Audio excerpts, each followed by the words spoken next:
जय सिया राम। तो जैसे कि हमने पहले कथाओं में बताया कि भक्ति मार्ग को पुष्ट करने के लिए ठाकुर जी ने 4 मार्ग प्रविष्ट किए और उन चारों मार्गों के 4 आचार्य हुए कलयुग में। तो अभी तक हमने 2 मार्गों के बारे में, 2 संप्रदायों के बारे में श्रवण किया। पहला श्री संप्रदाय, जिसमें रामानुज संप्रदाय और रामानंदी संप्रदाय हुए और हमने रामानुजाचार्य जी का चरित्र श्रवण किया। और दूसरा हमने कथा में श्रवण किया श्री रुद्र संप्रदाय, जिसे विष्णु स्वामी संप्रदाय भी कहा जाता है और आजकल श्री वल्लभाचार्य जी के बाद वल्लभ संप्रदाय और पुष्टि मार्ग भी कहते हैं। तो आज तीसरा मार्ग, वैष्णवों के तीसरा संप्रदाय, जो हुआ ब्रह्मा जी से। जब भगवान ने ब्रह्मा जी को ज्ञान प्रदान किया अपने स्वरूप का, तो उनसे हुआ ब्रह्म संप्रदाय। अब जब सृष्टि का उत्पन्न करना था, ठाकुर जी चाहते थे कि सृष्टि बने, तो उन्होंने ब्रह्मा जी को उत्पन्न किया। तो ब्रह्मा जी भगवान के प्रथम पुत्र हुए और प्रथम भक्त भी। तो जब उन्होंने सोचा कि हमें सृष्टि को बनाना है, तो ब्रह्मा जी को उत्पन्न किया और ब्रह्मा जी को ज्ञान प्रदान किया कि सृष्टि बनाएं आप। परंतु ब्रह्मा जी को थोड़ा सा डर लगा, उन्हें चिंता हुई कि कहीं ये मैं सृष्टि का सृजन करते करते मुंह में ना फंस जाऊं और इस सृष्टि में ही खोकर ठाकुर जी को ना भूल जाऊं। तो उन्होंने भगवान जी के चरणों में निवेदन किया और अपनी समस्या बताई। तब भगवान ने उन्हें अपने स्वरूप का ज्ञान करवाया और उन्हें ज्ञान प्रदान किया, मंत्र दीक्षा दी, जिससे कि ये संप्रदाय बना ब्रह्म संप्रदाय। भगवान जी ने चतुर्श्लोकी भागवत सुनाकर ब्रह्मा जी को ज्ञान प्रदान किया। इसीलिए ही जो भक्तमाल में, पौराणिक भक्तों में, जो पूर्वार्ध में 12 महाभागवत आते हैं, 12 मेन भक्त जो भगवान के होते हैं, उसमें सर्वप्रथम सबसे पहला नाम ब्रह्मा जी का होता है। सबसे पहले जो भक्त हुए भगवान जी के, वो हुए ब्रह्मा जी। इसी से रिलेटेड सरयू जी, सरयू मैया की उत्पत्ति की भी कथा जुड़ती है। तो कहा जाता है कि भगवान जी ने जब अपने इन प्रथम भक्त को देखा, ब्रह्मा जी को देखा, तो प्रेम विभोर हो गए। ब्रह्मा जी इतने अनन्य भक्त हैं, वो उनके पुत्र भी हैं और भक्त भी। तो उनको देखकर तो भगवान की नेत्रों में से अश्रुधार आ गई, प्रेम अश्रु छूट पड़े अपने इतने प्यारे भक्त को देखकर। और वही जो अश्रुधार है, वही सरयू जी बनी। उन्हीं को मानसरोवर में एकत्रित कर दिया गया और बाद में जब इक्ष्वाकु वंशज आए, तो यहाँ पे तब नदी नहीं थी कोई भी। सबसे प्रथम जो नदी है, सबसे पहली जो नदी है, वो सरयू जी ही है, अयोध्या जी में जो है।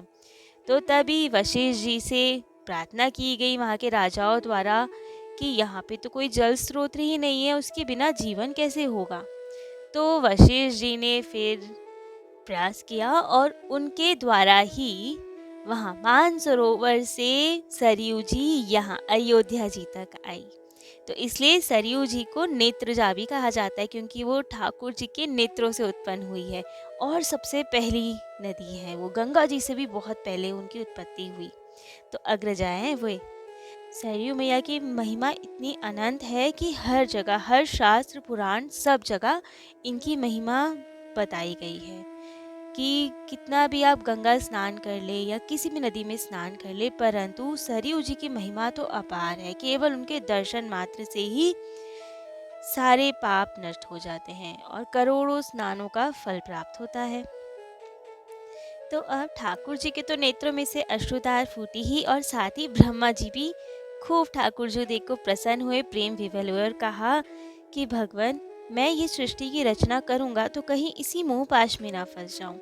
इसीलिए, क्योंकि मैं रजोगुण से उत्पन्न हुआ, मेरी रजोगुणी प्रवृत्ति है, तो आप मुझे बस ज्ञान प्रदान करें और मेरी सार संभाल करें।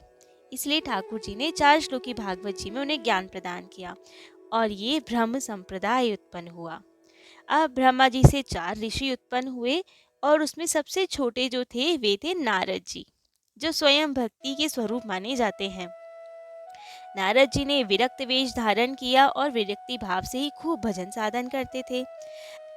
परंतु नारद जी को ये नहीं पता था कि कोई और भगवान भी है। उन्हें तो लगता था कि उनके पिता ब्रह्मा जी हैं और वो ही भगवान है, सर्वव्यापक पर ब्रह्म वे ही हैं। तो एक बार जब वे उनके दर्शन करने गए तो उन्होंने देखा ब्रह्मा जी तो स्वयं ही भजन कर रहे हैं। तो उन्होंने पूछा कि पिताश्री, आप किसका भजन करते हैं? आपसे भी ऊपर कोई है? तो ब्रह्मा जी ने बताया, हाँ, ठाकुर जी हैं, भगवान है, पर ब्रह्म परमात्मा है, जिनसे हमारी उत्पत्ति हुई है, उन्हीं का भजन कर रहे हैं। तब ब्रह्मा जी ने नारद जी को ज्ञान दिया, वही जो चतुर्श्लोकी थी, जो स्वयं भगवान ने ब्रह्मा जी को दी थी, वही ब्रह्मा जी ने नारद जी को प्रदान की। तो इस तरह से भगवान से जो ज्ञान था, जो मंत्र था, वो ब्रह्मा जी तक आया और ब्रह्मा जी से वो मंत्र आया नारद जी तक। यही जो मंत्र है, कालांतर में आगे चलकर जिनकी हम अभी कथा सुनेंगे, वे ही मंत्र जो नारद जी के पास चतुर्श्लोक में आया था, वो मंत्र 100 श्लोकों में नारद जी ने व्यास जी को प्रदान किया और उन्हीं 100 श्लोकों से 18,000 श्लोक बनाकर श्री व्यास जी ने श्रीमद् भागवत जी की रचना की और संसार को प्रदान किया। अब व्यास जी ने कैसे वो भागवत जी बनाई, नारद जी कैसे गए? तो इसकी कथा आती है कि एक बार व्यास जी बहुत ही दुखी थे। उनको कहीं भी शांति ही नहीं मिल रही थी, जबकि तब तक वे बहुत पुराण रच चुके थे, महाभारत लिख चुके थे, बहुत ही, परंतु फिर भी कहीं शांति नहीं थी। तो नारद जी उनके पास गए तो व्यास जी ने उनसे पूछा कि भगवान, मुझे कहीं भी शांति नहीं मिल रही, जबकि मैं इतना सब कुछ लिख चुका हूँ, पुराण आदि सब संपन्न हो चुके हैं, गीता भी लिख चुके, सब हो चुका, परंतु फिर भी मन में वो शांति नहीं है। तब नारद जी ने उन्हें बताया कि आपने सब लिखा, लेकिन श्री कृष्ण जी की महिमा नहीं लिखी कहीं पे, तो उनके भक्ति भाव के बिना तो शांति कैसे मिल सकती है? तो व्यास जी ने कहा कि ऐसा तो नहीं है, पुराणों में तो हर जगह श्री कृष्ण जी की महिमा लिखी ही है। परंतु नारद जी ने समझाया कि वो तो आपने प्रसंगवश लिखा है, कहीं पे किसी का चरित्र आ गया तो थोड़ा बहुत लिख दिया, परंतु एक स्वतंत्र ग्रंथ नहीं लिखा जो श्री कृष्ण जी को ही अर्पित हो। तब उन्हें कहा कि मुझे तो स्वयं ही उनका स्वरूप नहीं ज्ञात, उनका परम तत्व नहीं ज्ञात। तब नारद जी ने वही मंत्र जो ब्रह्मा जी ने उन्हें प्रदान किया था, वो मंत्र, गोपाल मंत्र, श्री व्यास जी को प्रदान किया और वो 100 श्लोक उन्हें सुनाए, जिसकी सहायता से उन्हें प्रेरणा हुई और 18,000 श्लोकों में भागवत जी की रचना हुई। आगे चलकर यही जो मंत्र इन्हें मिला नारद जी के द्वारा, यही श्री ब्रह्म संप्रदाय में मध्वाचार्य जी को ये प्रदान करेंगे। तो ये परंपरा पहले ब्रह्म संप्रदाय हुई, ब्रह्मा जी ने नारद जी को दिया, नारद जी ने व्यास जी को प्रदान किया और व्यास जी द्वारा जब ये मध्वाचार्य जी के पास आया तो इस संप्रदाय का नाम हुआ ब्रह्म माधव संप्रदाय। मध्वाचार्य जी के विषय में नाभा जी ने लिखा है, मध्वाचार्य मेघ भक्ति सर ऊसर भरिया, अर्थात मध्वाचार्य जी तो संसार के लिए ऐसे सुंदर मेघ के जैसे हुए जिन्होंने ऊसर को अर्थात बंजर भूमि को भी भरा और सरोवर को भी भरा, बिना भेदभाव के, चाहे कोई अधिकारी हो चाहे कोई अधिकारी ना हो ठाकुर जी की प्राप्ति का, परंतु इन्होंने सबके हृदय में भक्ति उत्पन्न करनी चाहिए। जैसे कि कृषि वैज्ञानिक भी कहते हैं ना कि अगर बंजर भूमि पे भी लगातार बारिश होती ही रहे तो वो भी उपजाऊ हो जाती है, तो वैसे ही चाहे कोई नास्तिक हो, चाहे बिल्कुल ही शुष्क हृदय का हो, तो भी यदि इन्हें सत्संग हर वक्त मिलता रहे, ये प्रयास करते रहते थे, खूब भक्ति का प्रचार किया, जिससे कि शुष्क हृदय भी जो ज्ञान मार्ग को ही मानते थे केवल, उनके हृदय में भी इन्होंने भक्ति का बीज उत्पन्न कर दिया। ऐसे दयालु थे मध्वाचार्य जी। तो अब इनका प्राकट्य कैसे हुआ और कैसे इनकी लीलाएं स्टार्ट हुई, क्या क्या लीलाएं हुई, वो सब अब श्रवण करते हैं।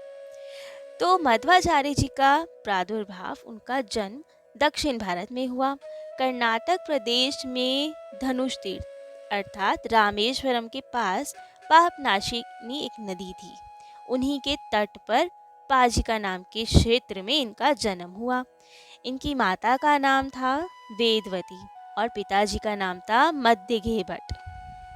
वे बहुत ही विद्वान थे, शास्त्रों के निष्णात थे, मतलब बहुत शास्त्र उन्हें आते थे और रजत पीठ पुराधिपति भगवान अनंतेश्वर उनके इष्ट भगवान थे। खूब भक्ति भाव से उनकी सेवा पूजा करते थे। इनके विवाह को बहुत समय हो गया था, परंतु कोई संतान नहीं थी। तो इन्होंने 12 वर्ष तक बहुत ही भक्ति भाव से उन्हीं अनंतेश्वर भगवान जी की खूब आराधना की, और उनकी आराधना से प्रसन्न होकर स्वयं वायुदेव ही इनके घर पर भक्ति वैराग्य का प्रचार प्रसार करने के लिए पुत्र रूप में उत्पन्न हुए। विक्रमी संवत 1295 में मध्याह्न काल में विजयदशमी के दिन अर्थात दशहरे वाले दिन इनका जन्म हुआ और इनका नाम रखा गया वासुदेव। पिता ने इनका जात कर्म संस्कार आदि स्वयं ही संपन्न किया और बाल्य अवस्था से ही इनके अलौकिक चमत्कार दिखाई देने लगे। 3 साल की अवस्था में ही इनका एक बहुत ही दिव्य चमत्कार दिखाई दिया। इनके पिता ने किसी बैल व्यापारी से कुछ कर्ज ले रखा था जो वे चुका नहीं पा रहे थे। हर बार वे आता तो वे टाल देते कि अभी हमारे पास धन नहीं है, जैसे ही होगा हम दे देंगे। परंतु एक दिन तो वे व्यापारी इनके घर पे आ गया और ये घर पे नहीं थे, परंतु मध्वाचार्य जी अर्थात वासुदेव ये घर पर थे और 3 साल के ही थे। तो बैल व्यापारी ने इन्हीं से पूछा कि बालक तुम्हारे पिता कहाँ हैं? तो ये तो छोटे से थे, इन्होंने कहा कि पिताजी तो घर पे नहीं है। तो बैल व्यापारी ने उन्हीं को डांटना स्टार्ट कर दिया कि हम जानते हैं तुम्हारे पिता हमें देखकर ही भाग गए होंगे, बहुत कर्ज ले रखा है और अभी तक दे नहीं रहे हैं।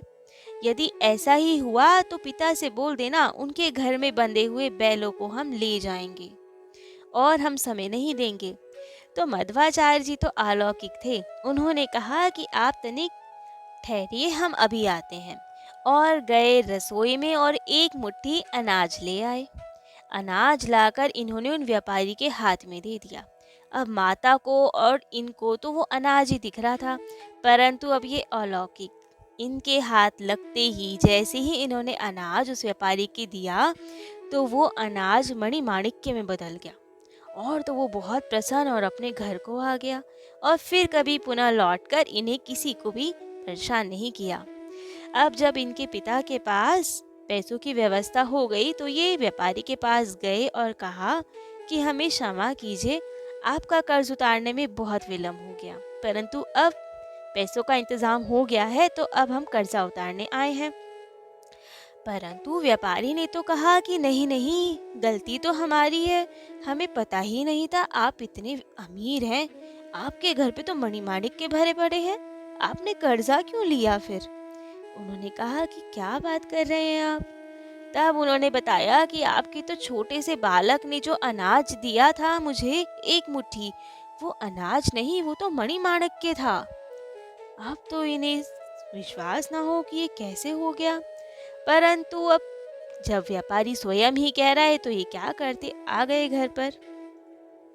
ऐसे ही एक बार त्रितवल्ली नाम के गांव में एक शिव नामक पौराणिक पंडित था जो भक्ति विरुद्ध कथाएं कर रहा था, भक्ति विरुद्ध सिद्धांत का प्रचार कर रहा था, और उसकी व्याख्याएं सुनकर तो बालक वासुदेव को बहुत गुस्सा आया। वासुदेव मध्वाचार्य जी का ही बचपन का नाम है। तो उन्हें बहुत बुरा लगा कि ये कैसी भक्ति विरुद्ध बातें कर रहा है, तो निर्भीकता पूर्वक ये तो मंच पे गए और भक्ति पर्यंत व्याख्या स्टार्ट कर दी। अब तो सभी लोगों ने इनको देखा कि ये 5 साल के ही थे उस वक्त, इतना छोटा बालक इतनी सुंदर व्याख्याएं कर रहा है, तो चहुओर इनकी जय जयकार हो गई और वो पंडित भी इनके चरणों में गिरकर उन्होंने क्षमा मांगी। इनकी ऐसी अलौकिक प्रतिभा थी, अलौकिक सिद्धियां थी इनके पास, क्योंकि स्वयं वायुदेव के अंश अवतार थे ये, कि यदि किसी को आदि व्याधि कुछ होती थी तो फूंक मार के ही ठीक कर देते थे, क्योंकि स्वयं वायु जी के पुत्र थे, ये तो वायु जी के ही अवतार थे। तो अब ये सब हुआ, 5 साल के ये थे।